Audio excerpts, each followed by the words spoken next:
Okay, so I guess we can start now. So let me start this lecture by giving some applications of Laplace method.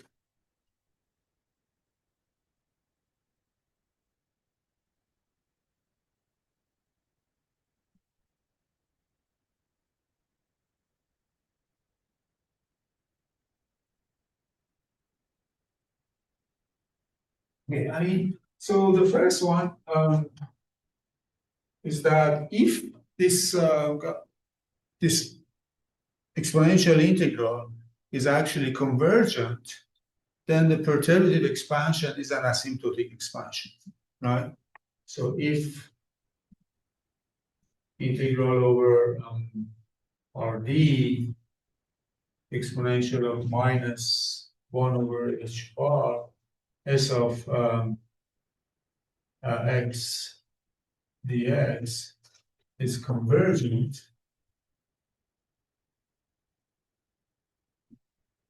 in for some range of coupling constants, right? For some range of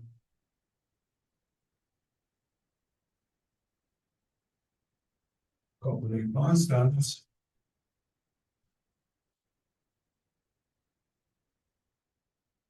the I, then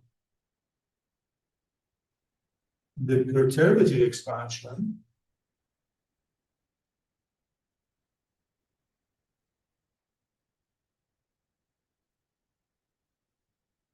remember we had this expansion integral Rd. I just simply write it in a very brief form, 1 over h bar s of x dx equal to sum over graphs. Okay. Then this is actually is an asymptotic expansion for every h.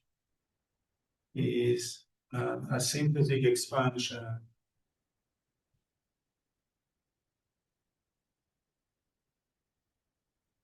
in the precise sense that we define. Namely, if you take finite number of terms on the right-hand side, cut it, and then subtract, then it's going to be it's an asymptotic expansion in GIs for each fixed h bar.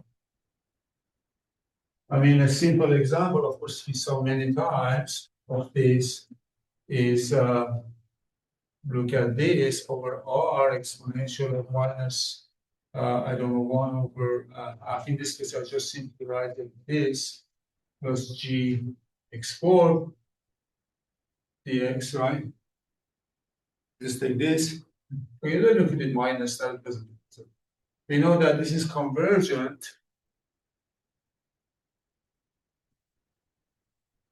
for g bigger than or equal to 0, right? And asymptotic expansion, I mean, perturbative expansion gives us a sum over basically 4-valent graphs, right? Sum over 4-valent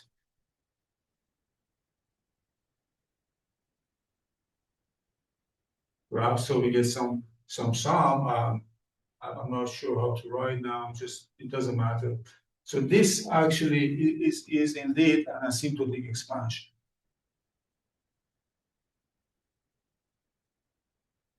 Asymptotic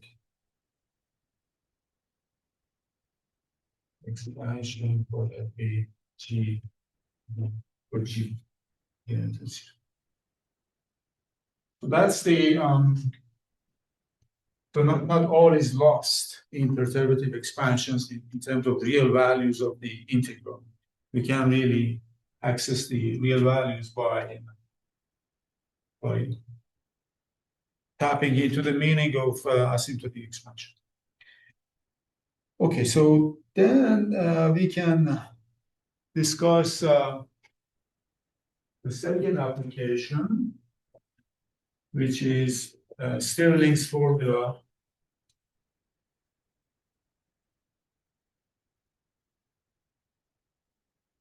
for gamma function.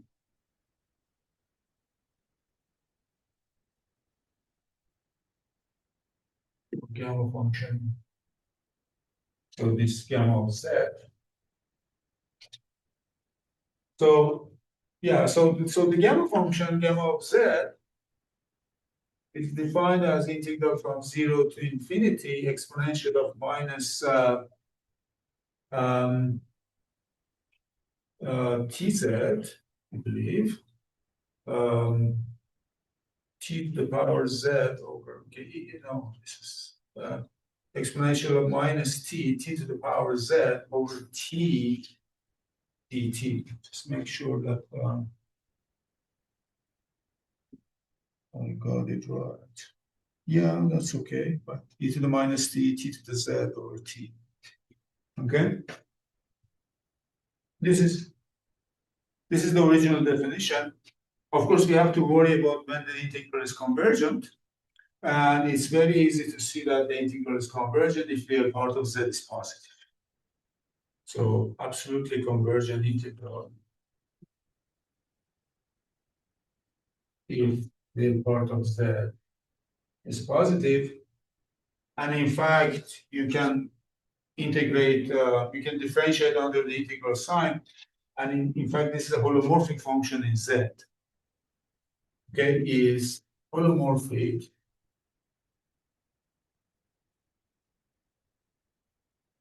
in z. This is the standard. And things that you can prove is that, yeah, so there is an identity that you can prove for this.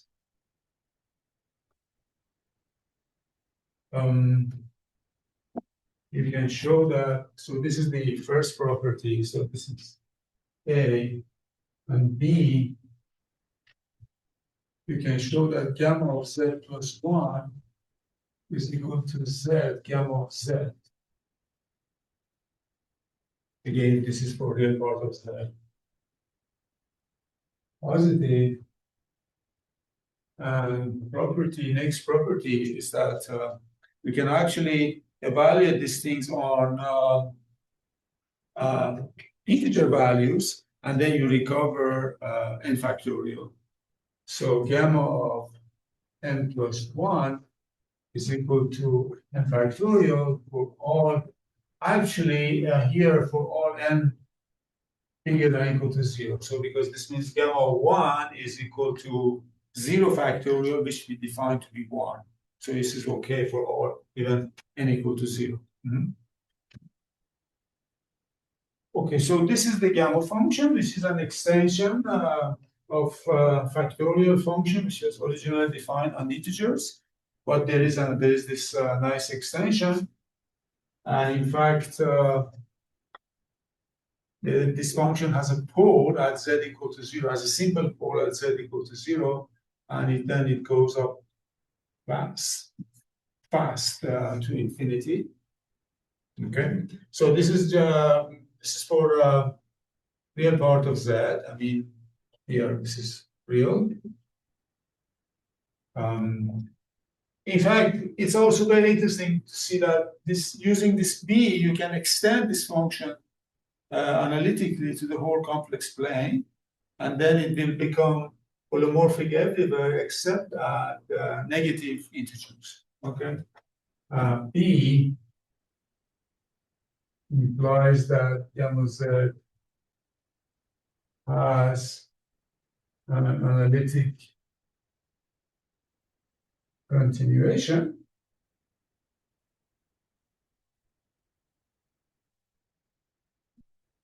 to C, except for these points 0, minus 1, minus 2.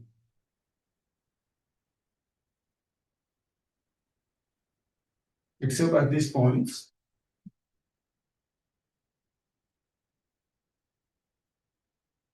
Zero, minus 1, minus 2, negative 3. And in fact, you can graph this. It looks like this.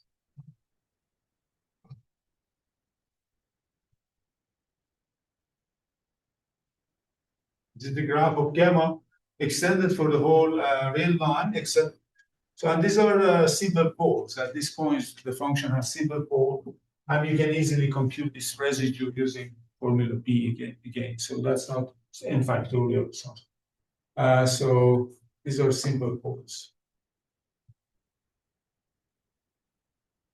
We can easily do that. Now, what we want to do, we want to get a good idea of the growth of gamma function, which would be the growth of the factorial function. So let me write it here then.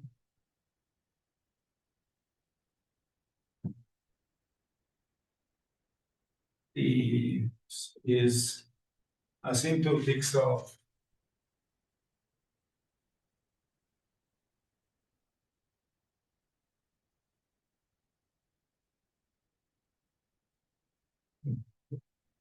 gamma of s plus 1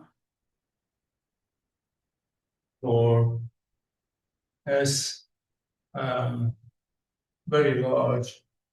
Say, I mean, even doesn't have to be real. I mean, it can be complex even when you're going towards infinity. But let me just stick to the real numbers for now. That's okay. So you can just write gamma of s plus 1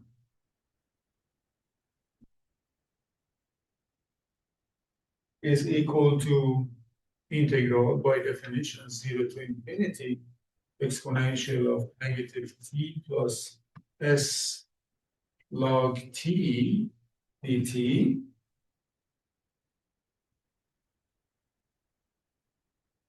Okay. Then you change variable.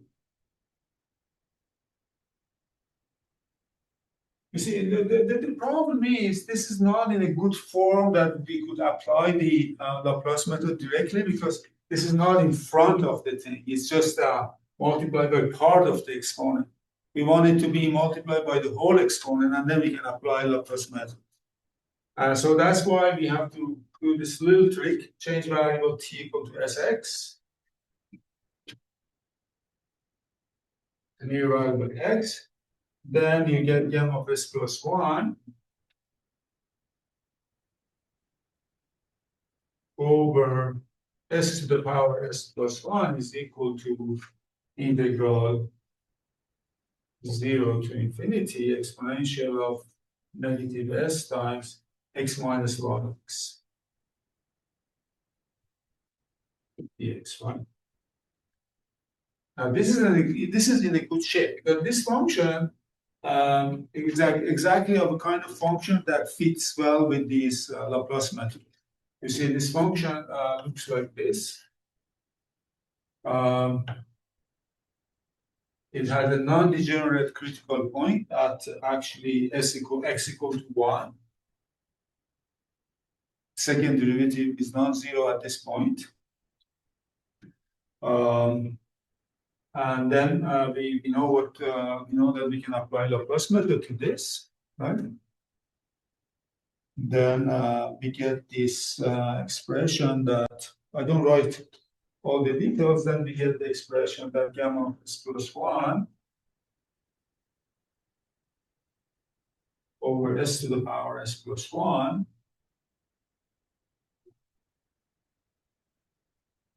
is actually equal to e to the minus s root 2 pi over s times 1 plus a1 over s plus a2 over s2. So on. So by looking at this a1, you can find it using the second derivative of this function at 1. This a1 turns out to be 1 over 12, actually.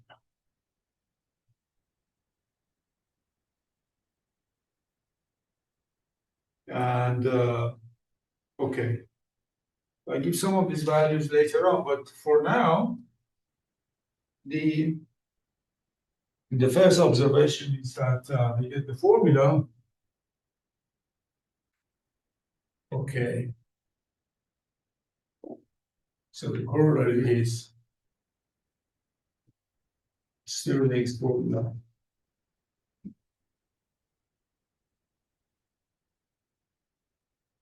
For n factorial,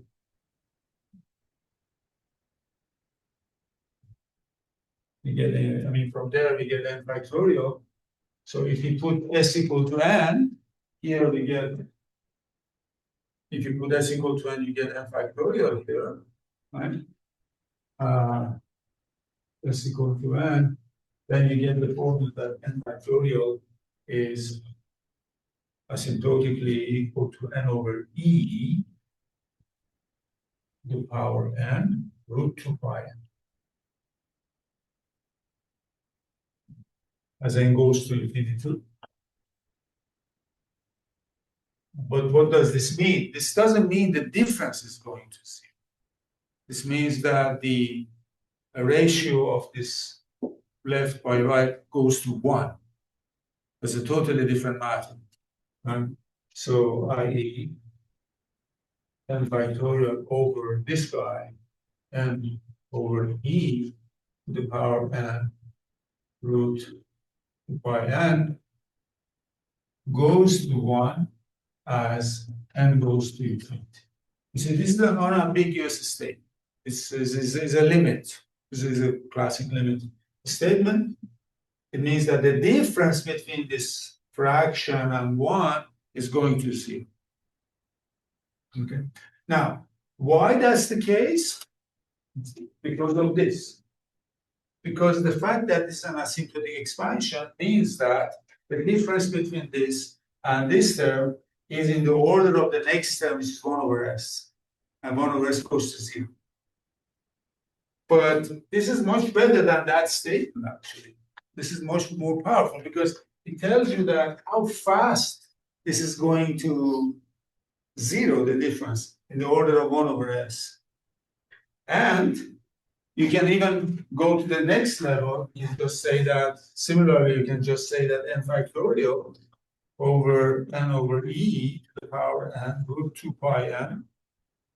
Okay, minus 1, we subtract, and then minus 1 over 12, and this goes to 0.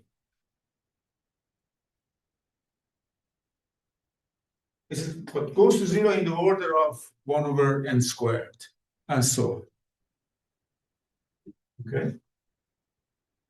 So I calculated some numbers for you to look at. So this is the actual n factorial. This is the Stirling's value. This is relative error, so I calculate only for the first one. You see,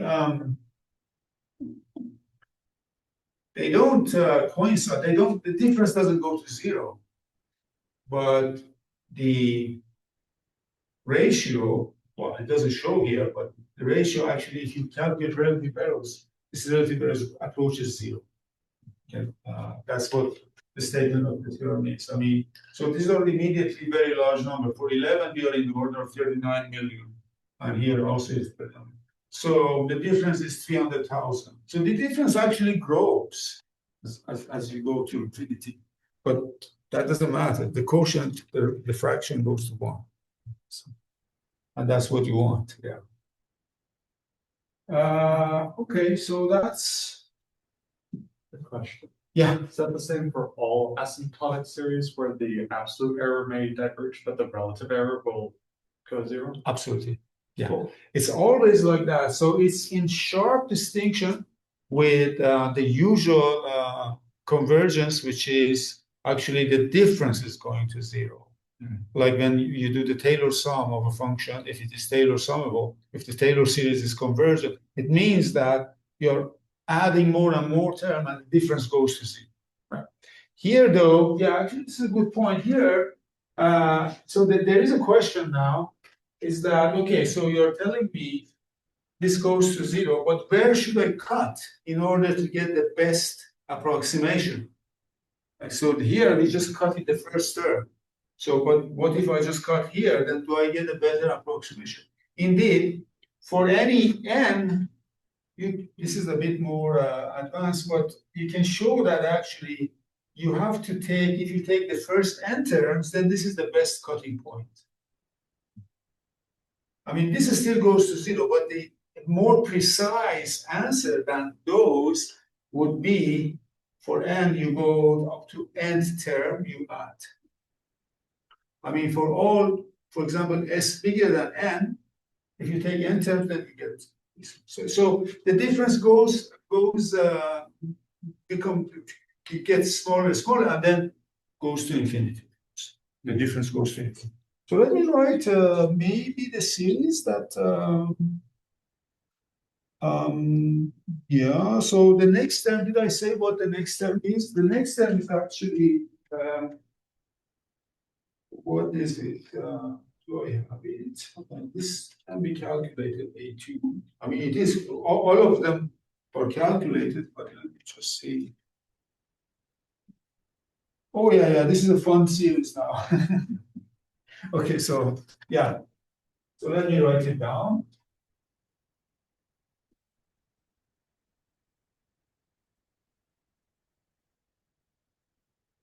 So n factorial asymptotically is root 2 pi n times n over e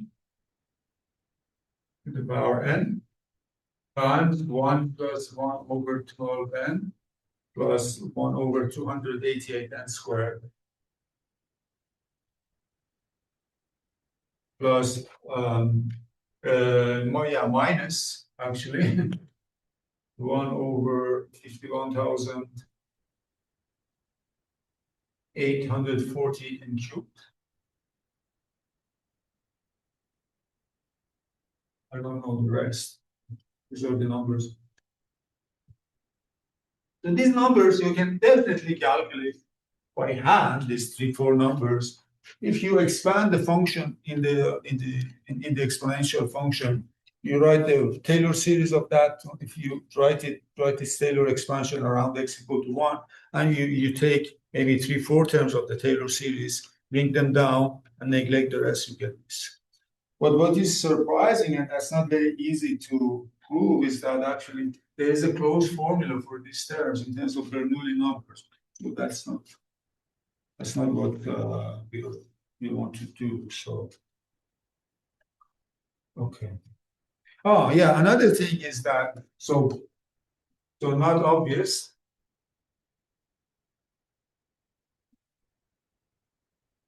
Radius of convergence of this series is 0. As a series in n equal to z plus 1, for example. Radius of convergence.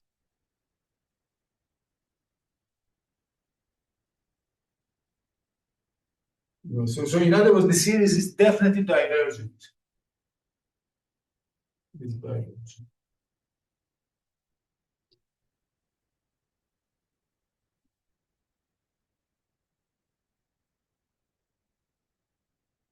Okay.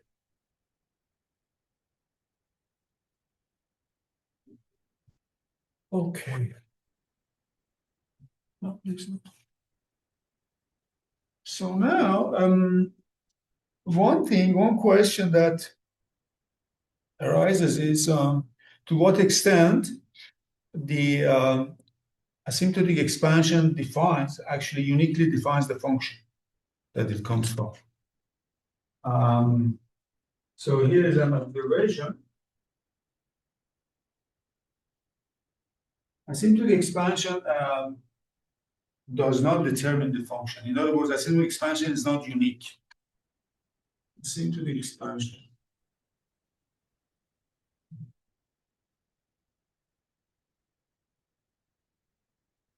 Unlike the Taylor series,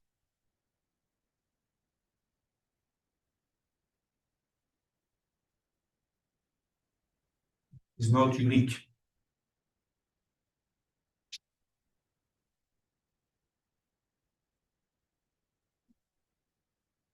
So, yeah, I mean, that's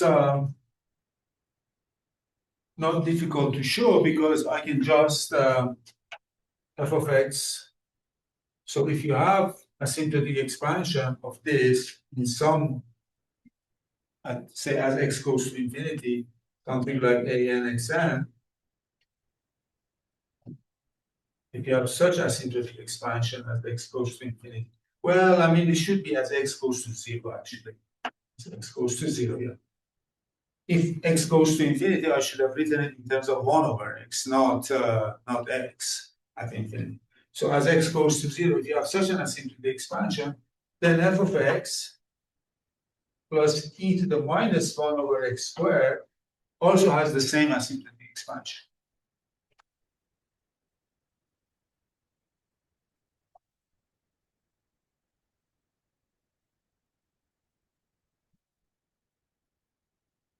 I mean, what I'm saying here is, well, for example, I mean, this could happen when you have like a Taylor series for this function, right? Taylor series. If you look at this function here, all Taylor coefficients are zero at zero. Right? So when you Taylor expand, doesn't contribute anything.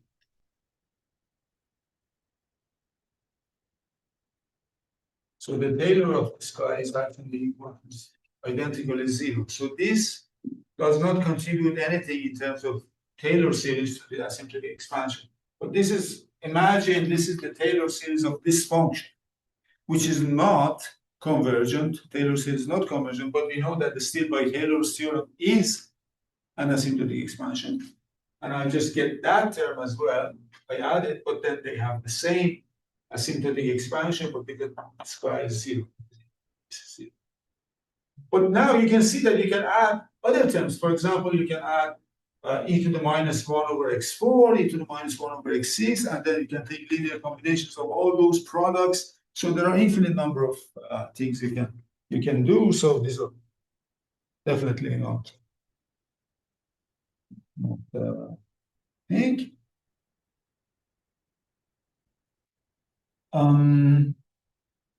Okay. So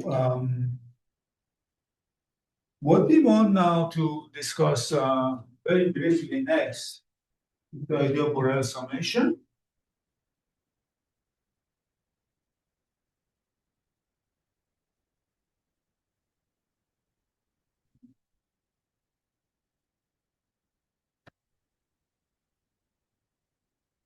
So let's discuss a little bit of the Borel summation.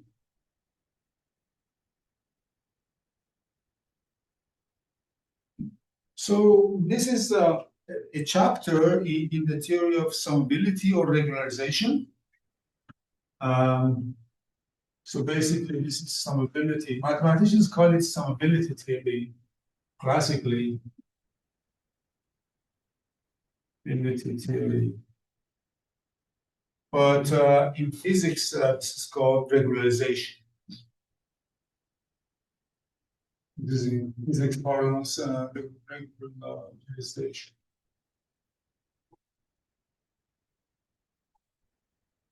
So what is the idea? The idea is that you have this convergence series basically is a very, very thin, small, actually measures zero part of the whole theory, all of series. I mean, for a series to be convergent, it's very, very special. Most series are not convergent. Okay, so then imagine you have this world of convergent series, right? And you have this function, which is limit function, that gives you some value into C. We're going to convergent series with complex coefficients, for example. Right? So the idea is to extend this to some larger class of functions, which could contain divergent series, definitely then, and extend this limit process to this. But we want to extend it in such a way that it extends the original limit. So we don't want to change the original limits of usual convergence series. We want to extend. Okay, so this is called the idea of regularization or summability theory. So a classic example.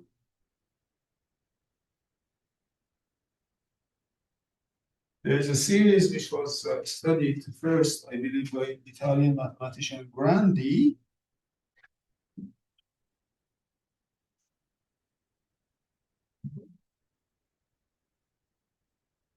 Which is 1 minus 1 plus 1 minus 1 plus 1 minus 1. Okay.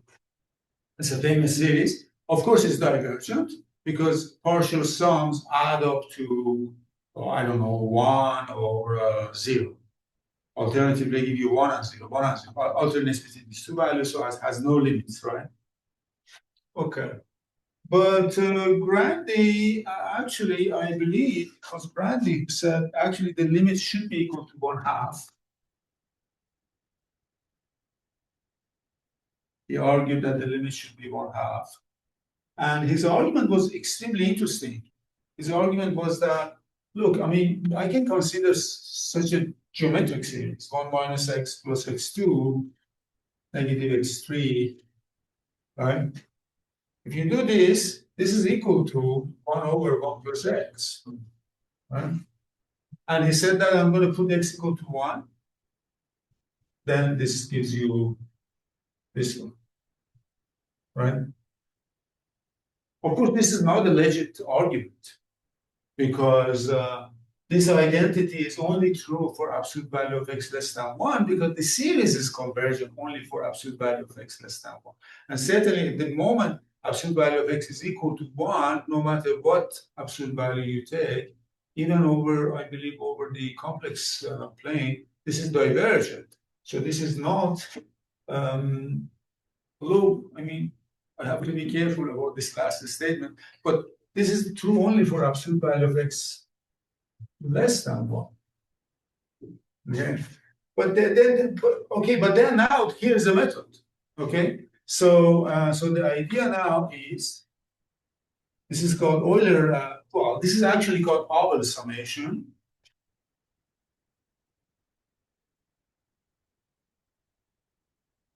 But it was actually done by Euler first.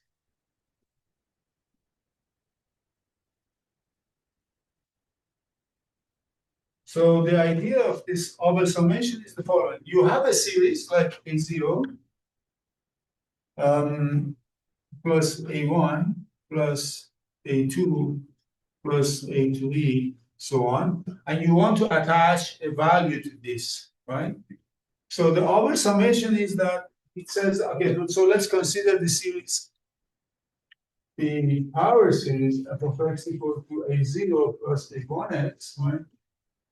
Plus A2x2, so on. Imagine it has, it is summable.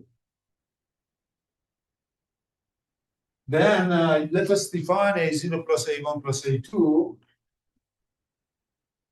So it's a generalization of this idea. Let's define A0 plus A1, so on, to be equal to limit of f of x as x goes to 1, which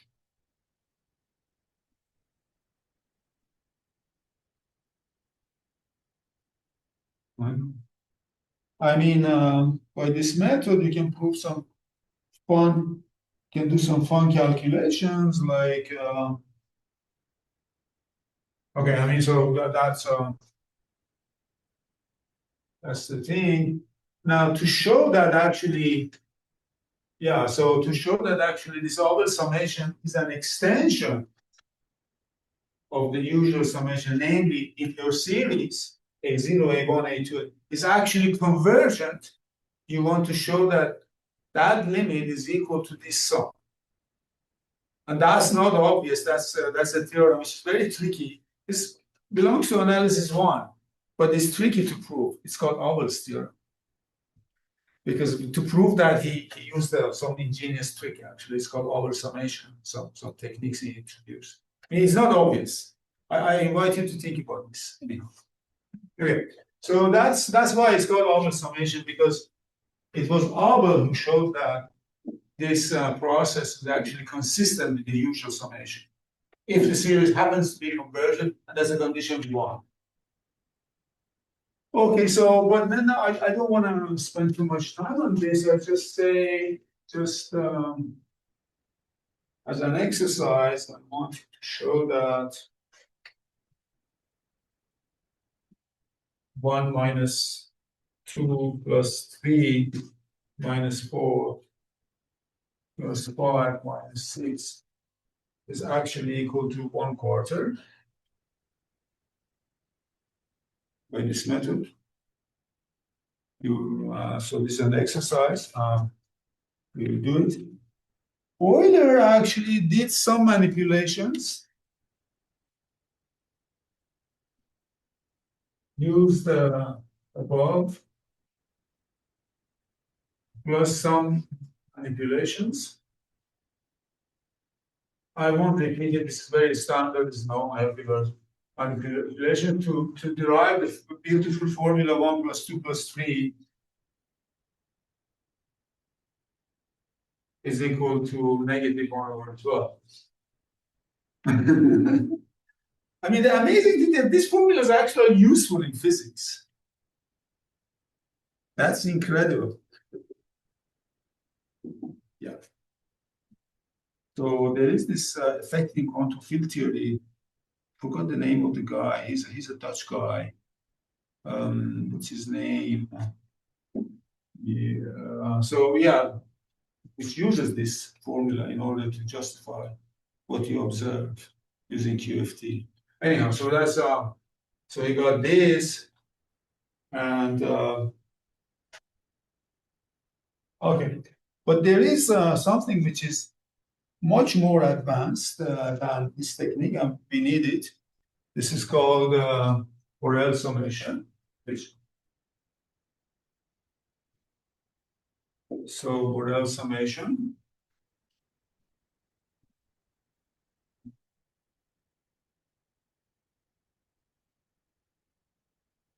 This is all, it is an ingenious idea, but it's all based on one formula. The formula is that n factorial, which is equal to gamma of n plus 1, is actually equal to integral 0 to infinity e to the minus t to the n plus 1 over t dt.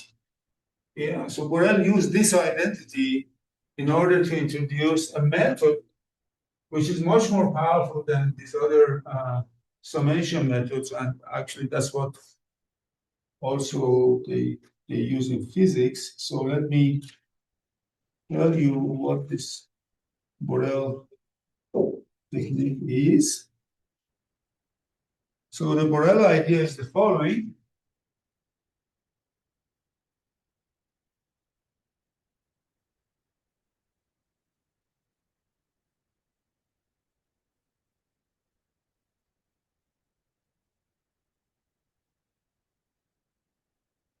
So he said, okay, imagine you have a series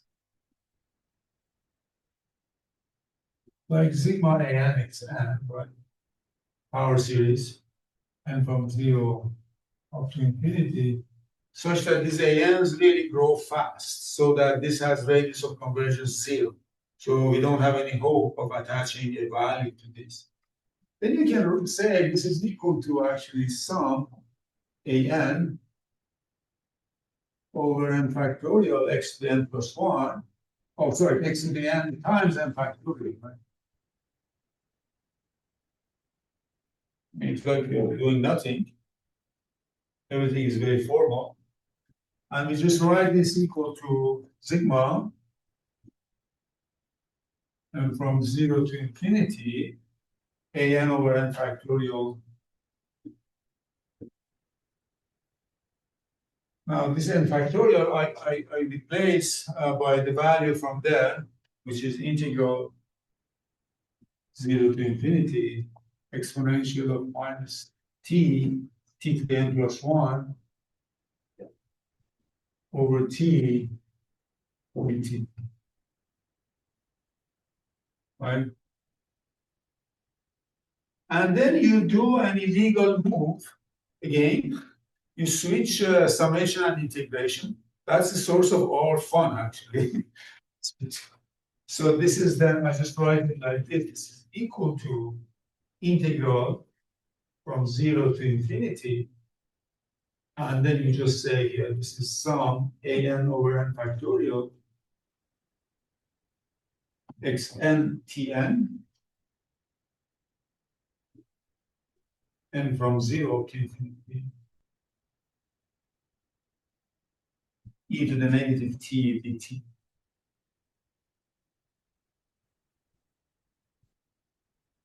So we can just write this now as integral from 0 to infinity g of xt e to the minus t dt.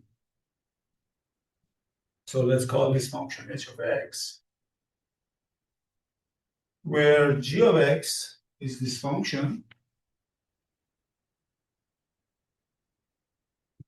x is an over n factorial, and from 0 to infinity, this is xn. Right?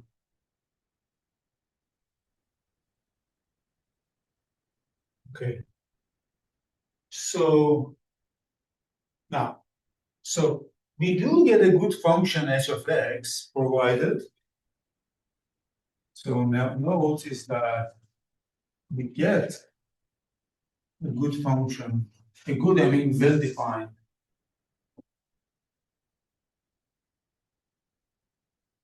function h of x provided a couple of things happens. First of all, this function must have a positive radius of convergence, right? G of x must have positive radius of convergence provided one. G of x has positive radius of convergence.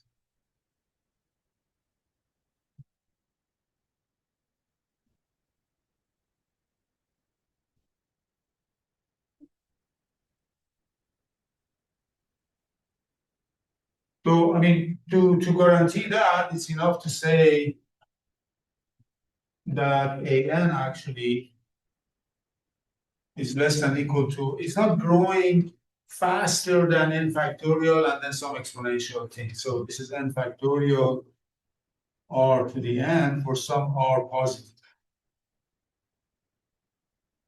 If an grows like that, then we know that this series has radius of conversion, I don't know, less than equal to r or something, less than equal to 1 over r, actually, something like that. Right? This has positive radius of convergence. But the second assumption is that actually we want now to this function to exist over the whole real part of the axis because we are integrating over there. Right? This is essentially a Laplace transform of this So second condition is that actually g of x has analytic continuation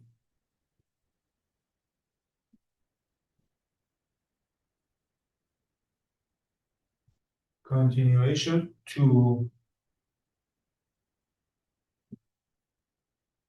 a neighborhood of r bigger than or equal to 0. Right? So that this integral,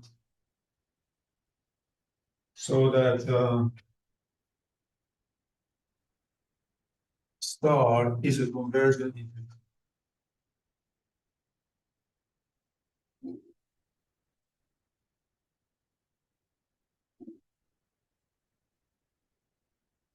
So the idea is that, I mean, we just move from f, this is called f, to this function, which exists in some open disk around 0. But then we are assuming that actually this function can be analytically continued at least in some neighborhood of, for now at least, in some neighborhood of r bigger than or equal to 0. Right? So once we do that, we can perform this integral. And if the analytic continuation exists, we know that it is unique. Analytic continuation. Then this h of x is called the Borel summation of this divergent series sigma a and xn. Then h of x is called the Borel sum of the divergent series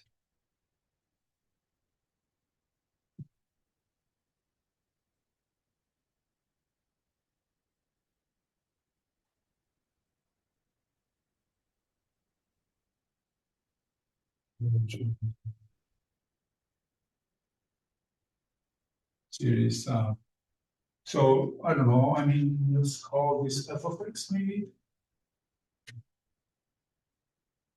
Maybe the notation is not optimal, but that's okay. This f of x. So what is Borel summation? Then it's done in two steps, right? Borel summation is first we replace f of x equal to sigma a n xn to sigma a n over n factorial xn. Then analytically continue this function. Analytic continuation. Then we do a Laplace transform, which is like that. Then Laplace transform.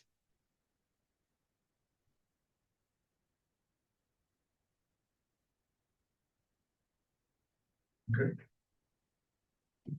Okay, so let us, before moving on to see what can be done in general, but just one observation is that if actually f of x, if this series is convergent, has some positive radius of convergence, you can go back and show that actually h of x is equal to f of x.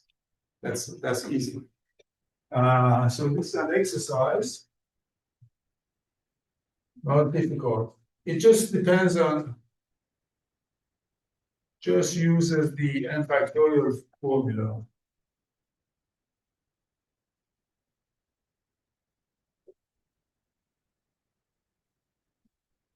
The exercise is that if f of x has positive radius of convergence itself, because that's, we have to make sure that the summability theory is not crazy. It respects what we have as for convergence. If it has positive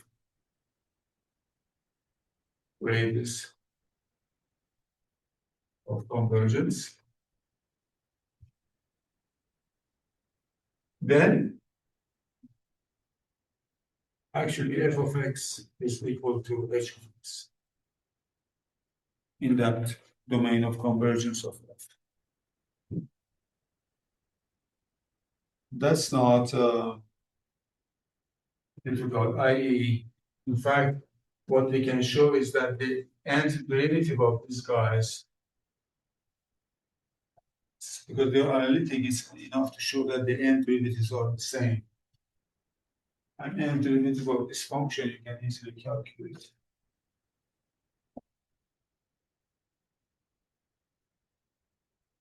Okay. So now let me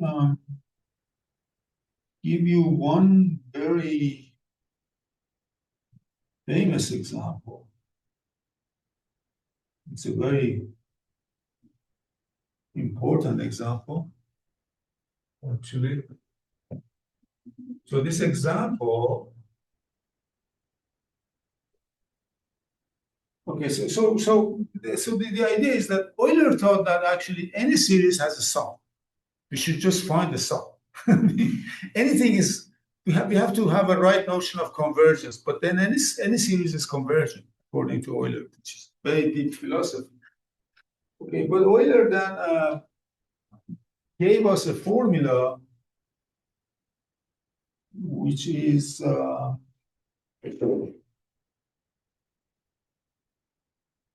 to find Euler's. Yeah. Right. So Euler said the following. Actually, he proves it in his own way, not using Borel. Borel came much later, 140 years after Euler, 150 years after Euler. But basically, Euler said the following. 1 minus,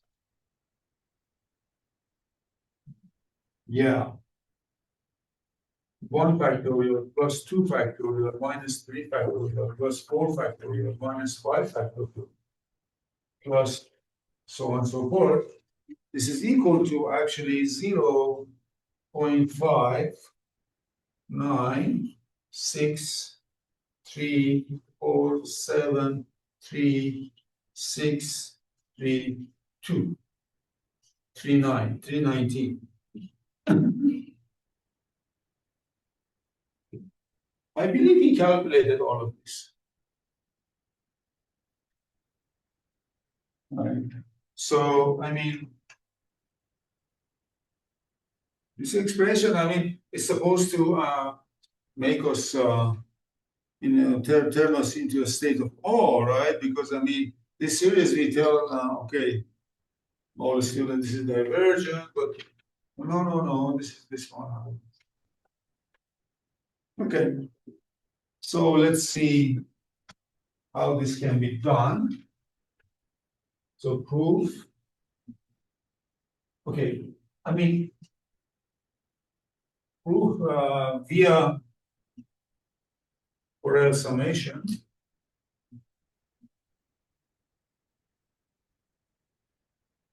I actually don't know. I have seen Euler's proof, but I have forgotten. I don't know how Euler, which method he used in order to compute this. But we apply Borel summation here to derive this now. So it's a very good exercise.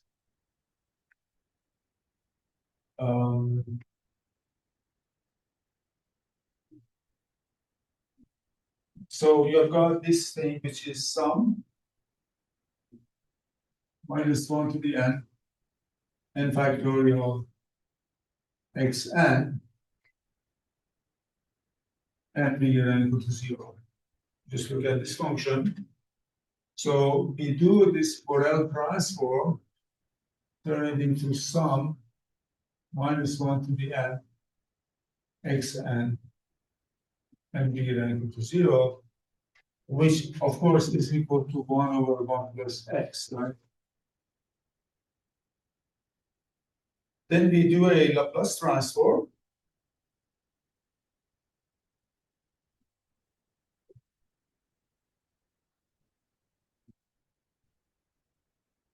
So this is our function g of x that I wrote down before, right? This is g of x. Of course, this has analytic continuation to the whole plane except x equal to -1. So this is has an easy analytic continuation except x equal to -1 here, but then everything is okay. So we can certainly do this. If you do Laplace transform, you're going to get this function h of x. Yeah, h of, say, t, sorry, is equal to integral 0 to infinity e to the negative x over 1 plus xt dx. This you do the Laplace transform to this function, and you do some change of variable into that. Okay. So now, actually, now we observe something here that's nice.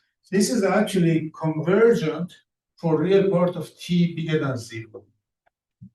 This is okay. So we don't need it for T complex numbers, but we can observe this convergent for real part of T bigger than 0. So this is so this H that we found is actually holomorphic here.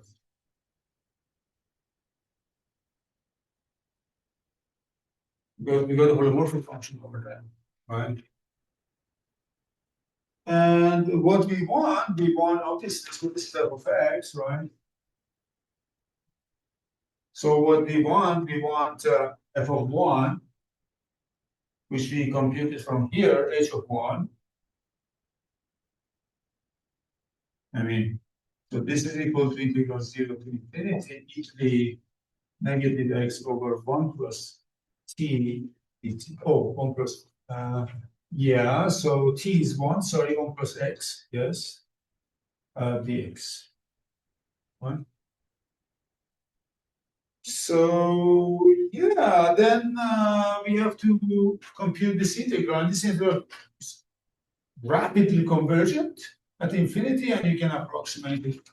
And this gives us h of 1 is equal to actually at 0.596. Just use your favorite approximation technique for integration of convergent series. You get what you want. So this is a Borel thing. Now, so how we use this Borel technique now? This is important.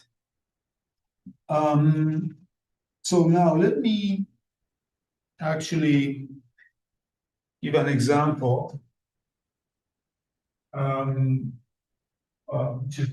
which shows why actually this Borel summation is really not a game. It's extremely useful technique actually. So yeah, so far it looks like fun. We are just playing with these things and having fun, but nothing essential yet. But here is something which is essential. So here is an essential application that is so that's two differential equations. So consider the equation. So consider the Euler equation.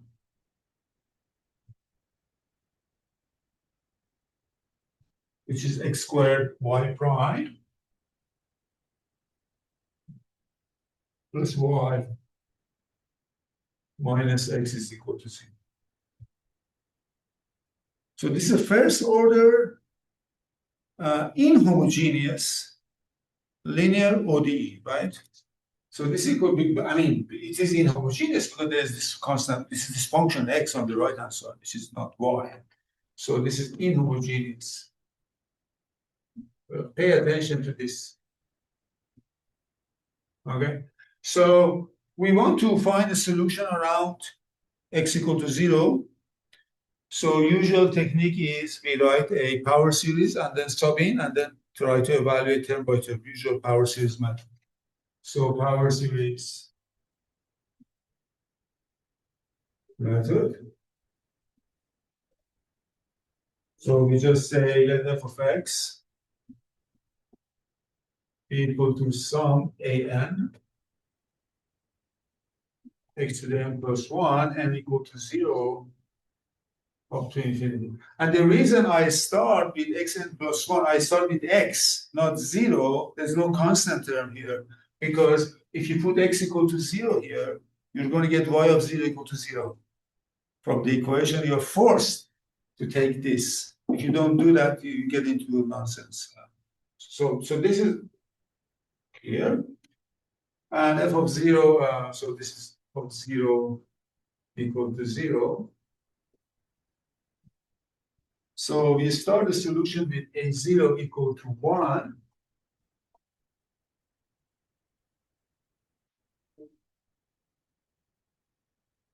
I believe this is also you can draw, but the zero has to be one. But okay.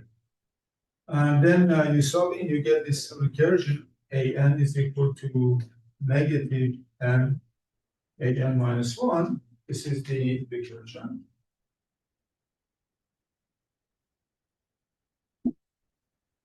So if you solve the recursion step by step, you get that you get the solution.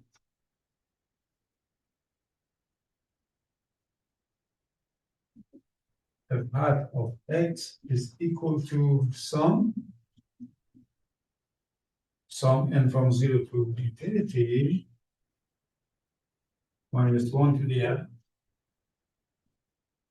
n factorial x to the n plus 1. So we basically get something very similar to what we had before in that Euler example, but except that this starts with x, the other one starts with 1. That's the difference. Otherwise, they are same. Right? So, but this is a disaster because this is divergent, right? This is divergent. I mean, for all x except 0. But you know you can use in many cases power series expansion to find actually good convergent series. The reason that you get divergent here is that this x equal to 0 is a singular point because it kills this derivative part. So the reason is that x equal to 0 is a singularity of our ODE.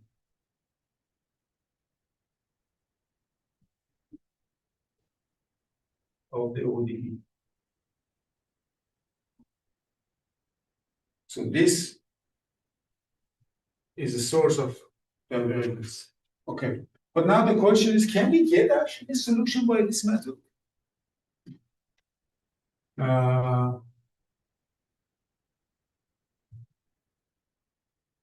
Can we get a solution from this function f hat of x?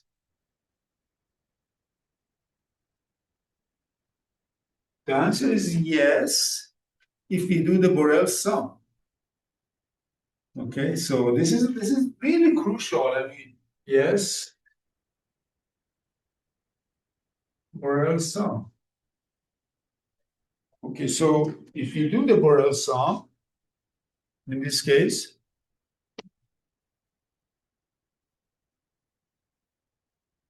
so we get this function h of x. So yes. So the Borel sum result is that we get this function h of x equal to integral from 0 to infinity. I write it this time in a different form, sorry. E to the minus t over x over 1 plus e dt. Yeah. I changed the notation completely. Here is t is the variable, x is here is x is it's completely switched. Sorry about that. Yeah, but this is the thing. So this again is a holomorphic function here.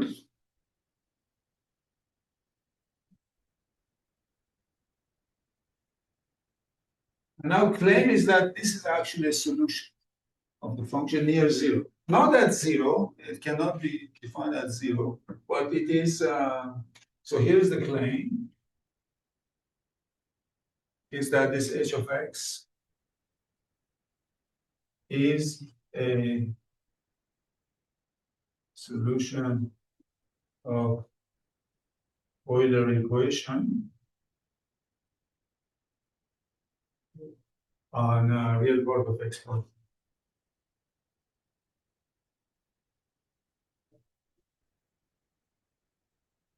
Okay, now, but in fact, you can show, so why this is the case, actually, that's kind of interesting, that goes into the heart of the matter. And that is the following statement, which is a general fact. I'm going a little bit over time. I hope it's okay. Is it okay? Yeah, okay. So I'll just go maybe 5 more minutes and then. So in order to get some mileage this week, I want to start random matrix theory soon. So okay, so I mean, so general fact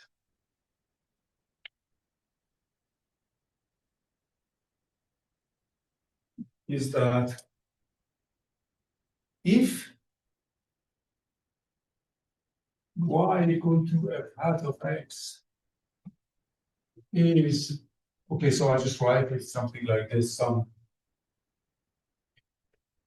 a x is a formal solution in the sense that we just sorry is a formal solution of the ODE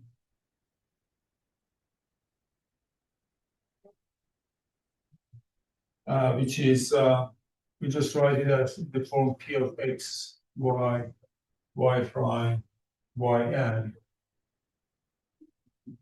equal to 0. So this is a polynomial function in say n+1 variables, and this gives you an ODE. And imagine you, by power series method, you found a formal solution that satisfies the equation. Right? If you have a formal solution, like example we have, and if f hat of x is Borel summable,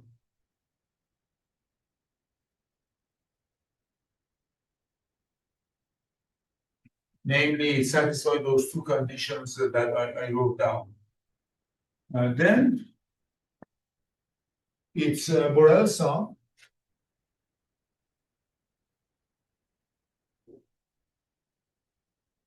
h of x that we define is an actual solution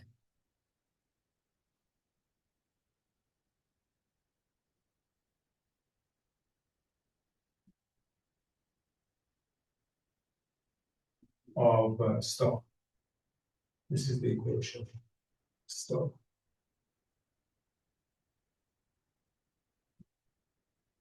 So this is remarkable, right?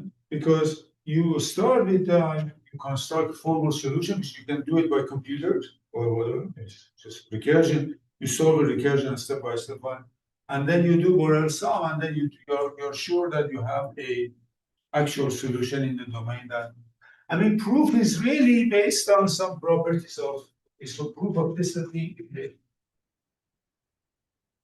use basic properties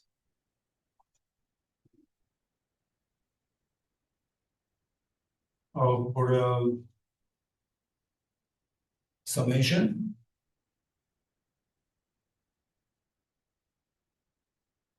I mean, the sum of Borel sum, so let's call it B, the sum of Borel sums of two functions is the Borel sum of the sum. I mean, yeah.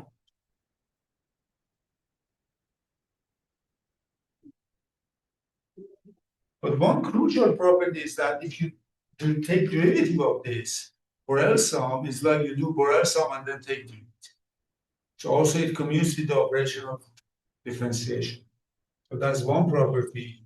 The second property, that B of ddx of, for example, f hat of x is equal to ddx of B of f hat of x. It commutes with differentiation. This is actually, these properties are easy to prove using that formula and factorial equal. So once you have that, okay, you can apply the same times and then you do the operations and it goes. So this is a real application to of this method. But there is one surprise here. There is one surprise.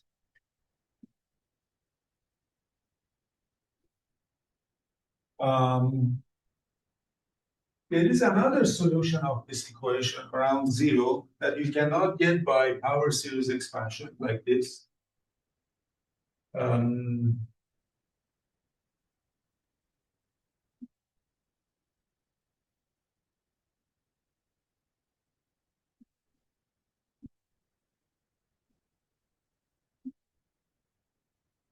So what is this other solution? So you cannot get it by this method. This other solution is y of x equal to e to the 1 over x actually. So this also solves the equation in the punctured plane. So it's Euler equation.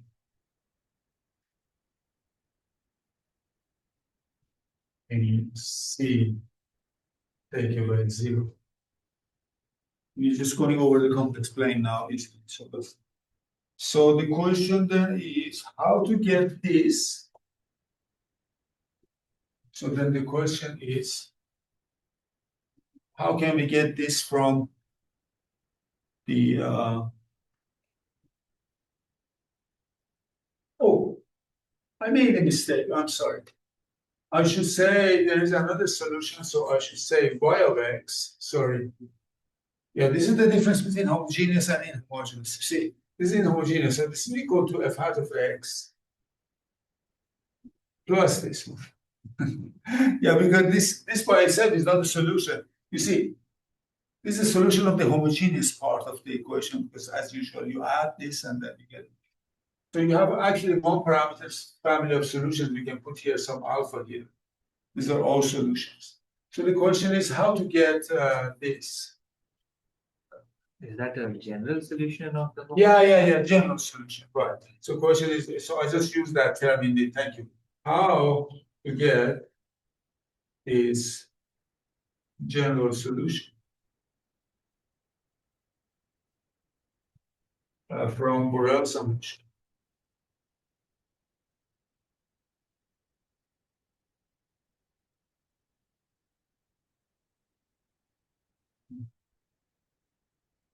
Okay, so that's that's a very legit question, right? I mean, how we get this thing. In fact, we'll see that to do that, you have to extend this Borel summation to by doing Laplace transform over all rays, not just this one. And here is the singularity, -1 becomes important. The singularity becomes important. So you can do some analytic continuation along this line, and you can do along this line, Laplace transform along this line, and Laplace transform along that line. And you see that you get different values, and the difference is this function. So this is called, in physics in general, this is called, I believe, it's called instanton correction.